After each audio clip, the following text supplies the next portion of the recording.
In this video, I'm going to be installing this Aquasure Harmony Series. This is a 48,000 grain unit. I purchased these on Amazon, and I picked this one up to replace my current Novo system. This one quit working. The resin inside this tank is shot. It's just broke down into a sludge, and so I hit the bypass, shut it off, took it out of service, and now I'm going to replace it. Now I know you can rebuild these and put new resin within the tank and cost you about $100, $150, something like that to do it. But this unit is a little bit smaller than what we actually need. So I wanted to go with a little bit bigger unit and make sure that I get one that I can service myself.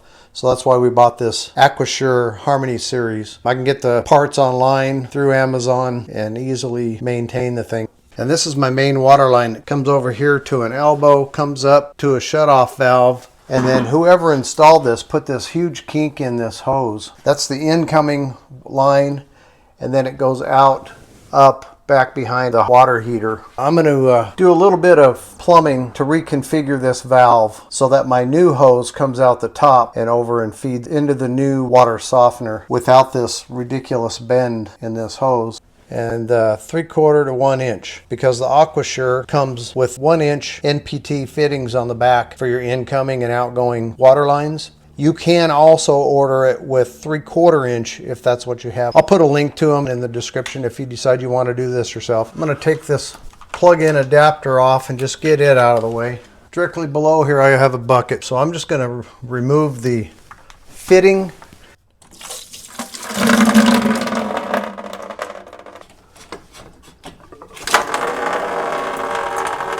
All right, let's go with this one and see how this works. Oh, no water at all. Well, that's awesome. And I'll just take this and set it out here in the middle of the garage somewhere and deal with it later. I'm going to cut this pipe just below this solder mess here. I hope my solder joints come out better than these did. So I can remove the valve, and then I can work on it and remove all these parts in my vise away from the wall. I don't have to solder or heat up against the wall. If it's not clean, you'll have a heck of a time getting it leak free. So get it cleaned all the way down to bare copper before you even attempt to solder it. Here we're getting water out of there now. There we go. Now I can work on this valve and get this all cleaned up, ready to reinstall. And these valves are, in my opinion, pretty expensive. So I'm going to try to save this valve. A welding glove works out good, so I can hold on to the end of this pipe.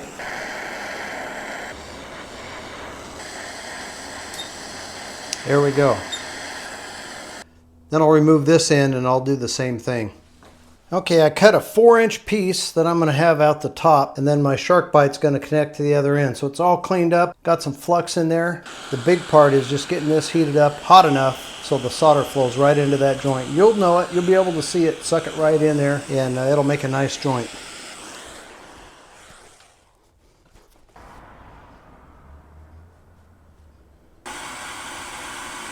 It's close. There we go.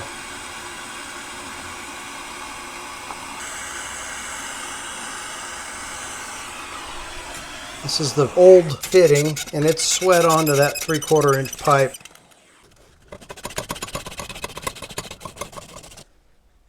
Got the valve relocated and a stub out here all cleaned up and deburred. This is all cleaned up and deburred. So let's go over to the workbench and we'll get this tank put together, and then we can slide it up in here in position and I'll get it all connected. You've got an instruction book. Looks like they give you a sticker. A couple of hoses, one's the brine hose and one's the drain. This valve manifold, a screen that goes on the bottom of the meter, electrical AC plug, a couple of extra clips for the 2 hoses, and a couple of spare O-rings. There's a little package of lube that comes with it, and you want to lube up all of the O-rings.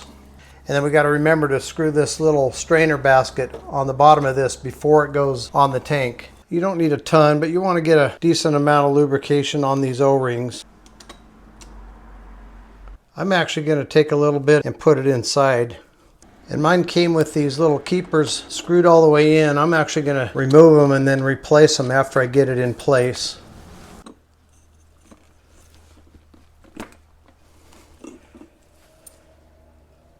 and then we'll put them back in. And they actually hold 3 pieces together. The front, a center piece, and then another piece. And I'm not positive, but I think that little centerpiece is the metering unit. Counts the gallons as they go through there.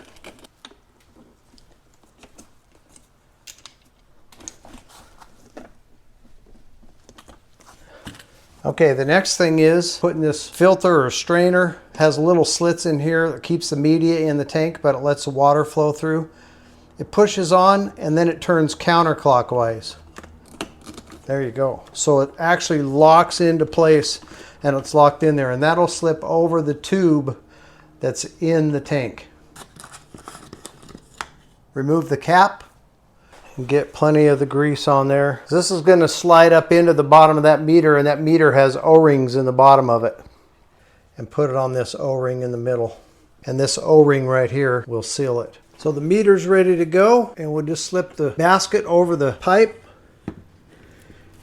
Make sure you don't cross thread it, so go easy until you're certain that the threads are catching. And they don't want you to use any tools, so I'm just going to try to hold the tank and not pull on this valve assembly too much. Now we need to slip this back in there, and then we can connect our inlet and outlet.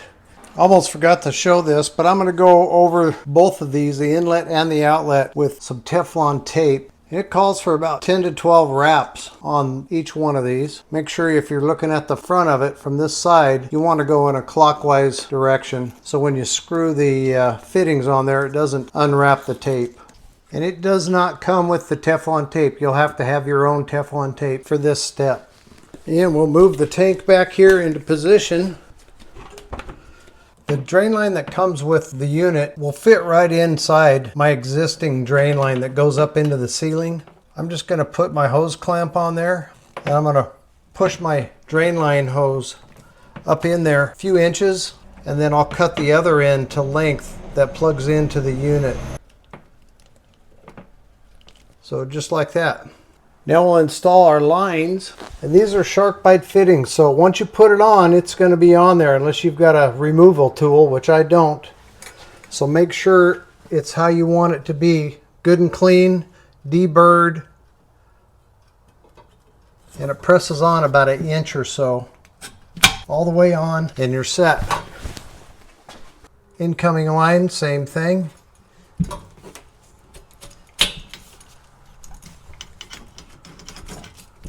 Okay,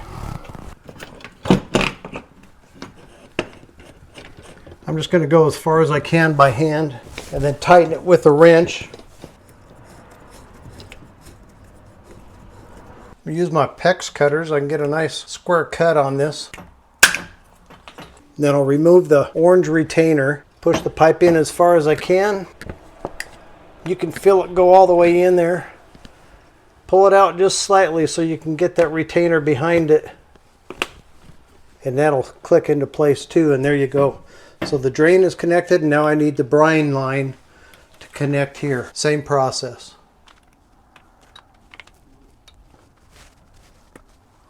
I'm going to put these in the bypass mode so the water doesn't go into the tank yet, and check for leaks on my incoming valve and incoming line.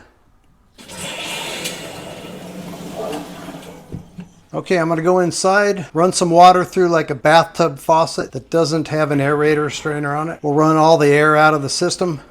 Don't forget to plug it in. So there's a cord hanging out here with a little plug on it. Plug your AC power cord into that, and then into your nearest outlet. Interface comes on, and we'll come back to that when we get to that stage. Let's set up the brine tank next. So you've got the float tube, and you already have a, I forget what they call it, but it keeps the salt off of the bottom of the tank so it doesn't plug up the holes in the bottom of the float tube where the brine goes into those little vented holes. That's already all in there together for you. So just take the cap off. Then you've got this little overflow drain. It just has a plastic threaded nut, goes on the inside of the tank.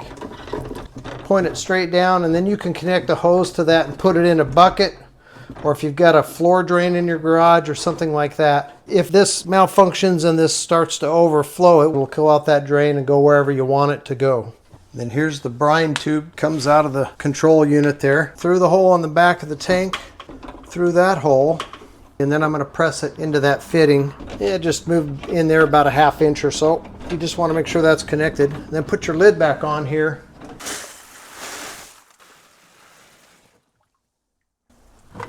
All my connections are watertight as far as I can tell so far. My water valve is on, 5 gallons of water and about a minimum of 80 pounds of salt. You want to come up to the screen, press this button down for 5 seconds, I think, until backwash appears.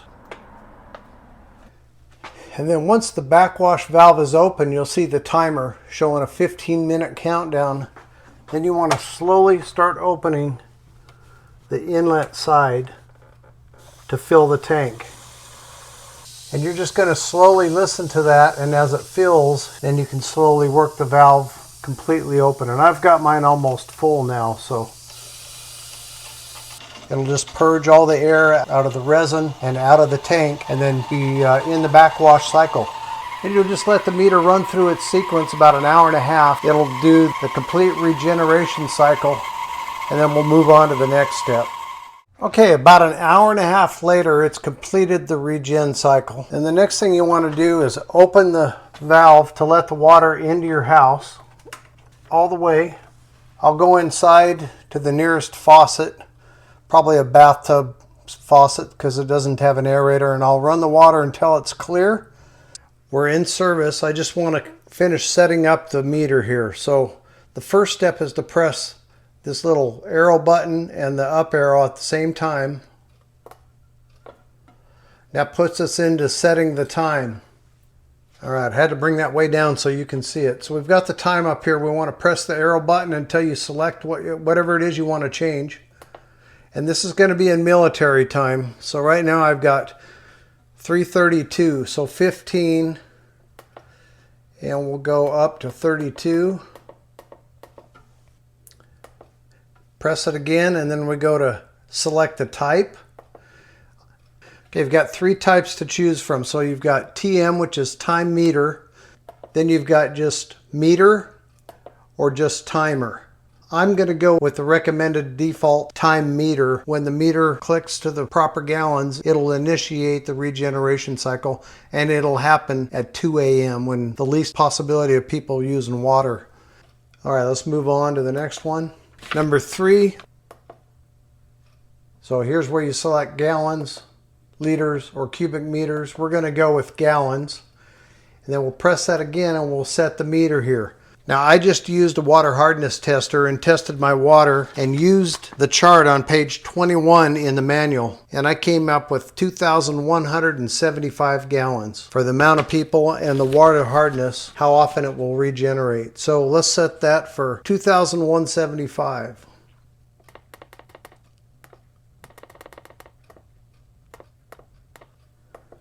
All right, number 4. You can select the time that it regenerates, and in this case for time meter it's going to regenerate at 2 a.m. That's default. We'll just leave it there. Number 5, we can change the backwash settings. Default is 15. I'll leave that where it is. 6 is the brine draw. That's an hour, 60 minutes. That's default. We'll leave that where it is. Then we have rapid rinse, which is 10 minutes. That's default. I'll leave that the same. And then brine fill, default is 12 minutes. I'll also leave that at the default. And then we're done. It's completely set up and it's in service. So that's my do-it-yourself installation of the Aquasure 48,000 grain water softener kit that you can do yourself and have soft water in your home.